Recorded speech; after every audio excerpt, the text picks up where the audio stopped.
Di sebuah laboratorium di Jepang, inovasi medis terbaru terinspirasi oleh makhluk kecil yang sering kita abaikan, yaitu nyamuk. Meskipun gigitan mereka sering tidak kita rasakan, proses di baliknya ternyata menawarkan solusi revolusioner untuk dunia medis. Nyamuk memiliki cara unik dalam mencari mangsa. Mereka mendeteksi manusia melalui bau badan, panas tubuh, dan karbon dioksida. Dengan belalai yang terdiri dari 6 jarum tajam, nyamuk mampu menembus kulit kita. Satu bagian belalainya berbentuk bergerigi, berfungsi membelah kulit untuk mencapai pembuluh darah. Setelah menemukan pembuluh darah, nyamuk menyuntikkan air liur yang mengandung antikoagulan dan penghilang rasa sakit alami. Proses inilah yang membuat kita tidak merasakan sakit saat digigit.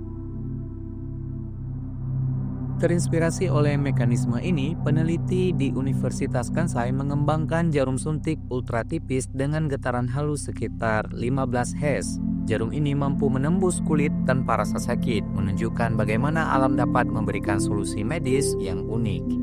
Di dekat Tokyo, perusahaan Kono Seisakuso menciptakan jarum bedah super tipis bernama Crown June. Dengan ketebalan hanya 0,03 mm, jarum ini telah merevolusi operasi mikro, memudahkan dokter dalam prosedur rumit seperti menyambung pembuluh darah dan saraf yang kecil. Proses produksi jarum ini sebenarnya tidak mudah untuk diwujudkan. Kono Seisakuso serta peneliti lainnya harus melakukan eksperimen berulang kali selama bertahun-tahun, mencoba berbagai bahan utama pembuatan jarum, mulai dari bahan silikon hingga bahan logam, dan dari pengerjaan secara handmade hingga membuat mesin produksi untuk memenuhi permintaan global. Menariknya, inspirasi ini mengingatkan kita pada ayat Al-Quran dalam surah Al-Baqarah ayat 26.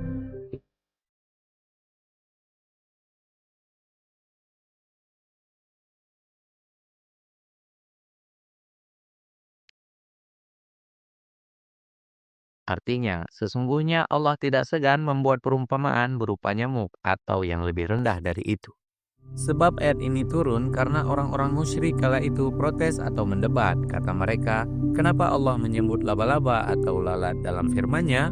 Allah yang maha besar dan agung masa menyebutkan makhluk yang gak pantas, gak penting, dan gak mutu. Kira-kira begitulah dalam dialek kita sehari-hari. Protes itu dilakukan karena mereka, kaum musyrikin, ingin menyangkal dan meremehkan substansi Al-Quran. Dulu, sebelum ilmu pengetahuan belum berkembang seperti sekarang ini, mereka masih bisa membantah dengan statement seperti itu.